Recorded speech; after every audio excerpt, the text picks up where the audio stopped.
The secondary flight controls consist of lift augmentation devices, flaps and slats, lift dumping devices, spoilers, except when they are used for roll control, and air brakes and trimming controls. Some or all of these devices may be fitted to a particular aircraft. In this lesson, we will look at the operation of trailing edge flaps, leading edge flaps, and slats. The purpose of trailing edge flaps is to increase the lift generated by the wings at low speed. They are normally only used for takeoff and initial climb out, and approach and landing.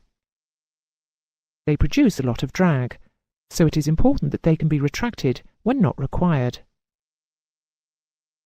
There are various types of flap design which all increase both lift and drag in varying amounts. A full explanation of the aerodynamics of trailing edge flap operation is outside the scope of this lesson. However, here is a brief summary of the most common types. Click on a flap type to view its properties and operation.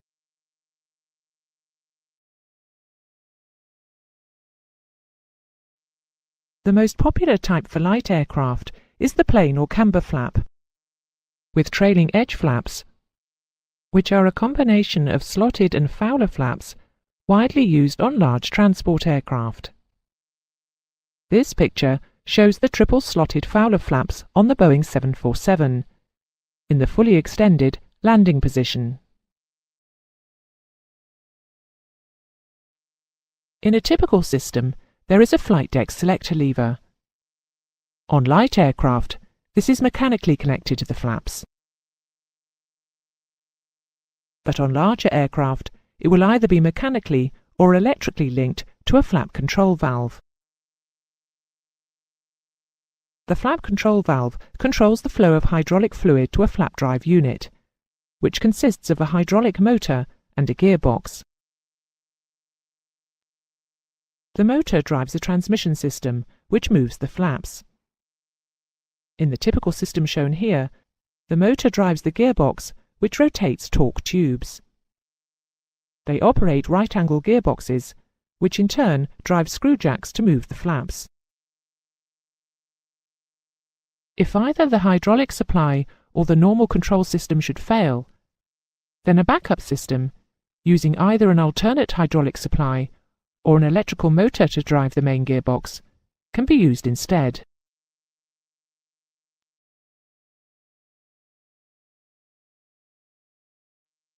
The system is monitored and controlled by a control computer.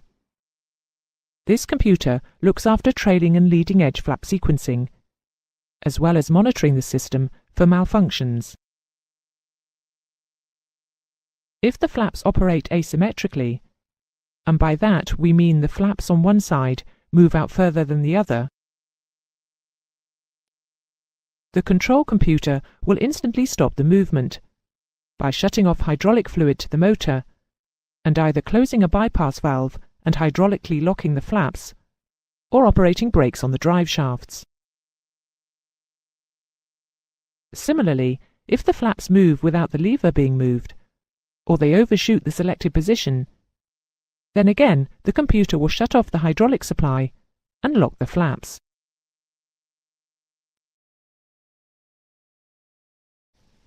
The computer also receives airspeed information. If a flap selection is made at an airspeed above the maximum permitted airspeed for the selection, then the computer will not allow the flap to operate until the speed is within limits. Similarly, if the aircraft is accelerated above the limit speed for the current flap position, then the computer will cause the flap to retract to a safe position. This is known as the Flap Load Relief System, or LRS.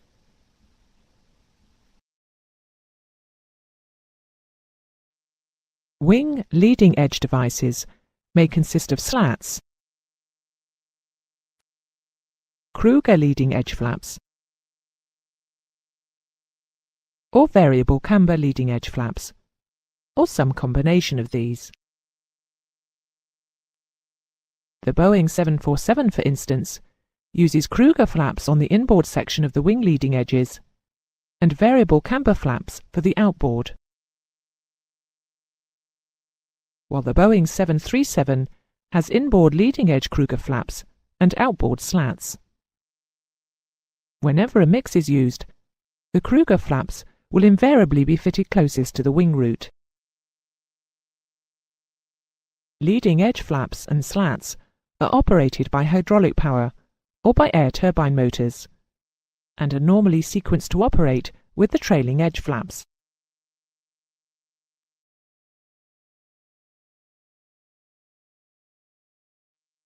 Leading edge flaps are hinge surfaces that extend by rotating downward from the lower surface of the wing leading edge. They only have two positions, retracted and extended. The Kruger and the variable camber flap look the same from the outside when they are retracted. Each is simply a flat panel on the bottom of the wing. When the Kruger flap extends, the panel maintains its flat shape. The variable camber flap, on the other hand, has a cam system which bends the panel into a curved aerofoil shape as it extends. The panel returns to its flat profile on retraction.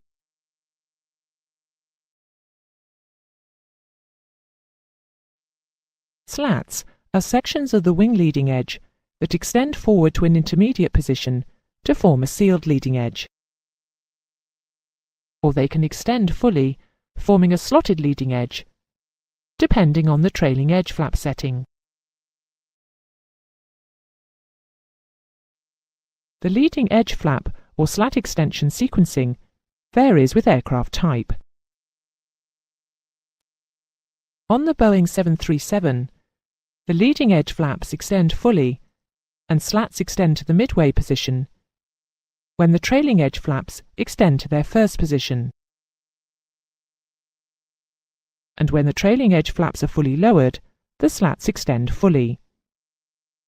The sequence is reversed when the flaps are retracted. Whatever extension sequence is used, the leading edge flaps and slats will normally be retracted when the trailing edge flaps are retracted. Alternate operation of the leading edge devices may be by a standby hydraulic system, or, in the case of those powered by air turbine motors, an electrical standby system. Depending on the aircraft type, it may or may not be possible to retract the leading edge devices by the alternate system.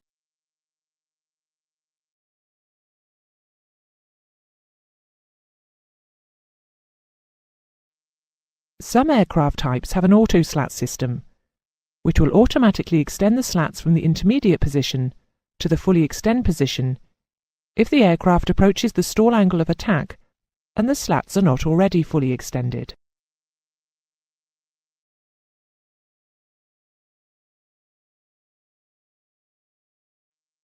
The trailing edge flap and leading edge flap or slat positions are displayed on the flight deck.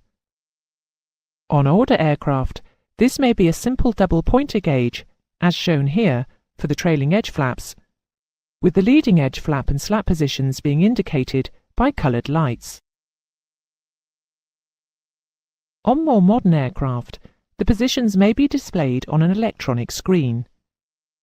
As you have seen previously, the electronic display is able to provide a lot of information. In this Airbus system, the selected flap position is shown on the indicator. When the flap lever is moved, the new selection is displayed in cyan. It will change to white when the flaps reach the selected position. And in the event of a fault, it will change colour to amber. That is the end of the flaps and slats lesson. Here are the main points from the lesson. Light aircraft usually use plain or camber trailing edge flaps, while large airliners use hydraulically operated slotted Fowler flaps. Leading edge flaps are hinge surfaces that extend by rotating downward from the lower surface of the wing leading edge They only have two positions, retracted and extended. Variable camber flaps have a surface which bends, increasing its camber as it extends. Kruger leading edge flaps are usually placed inboard. Slats are sections of the wing leading edge that extend forward. They may have an intermediate setting, as well as being able to extend fully. The leading edge devices are normally operated either hydraulically or pneumatically.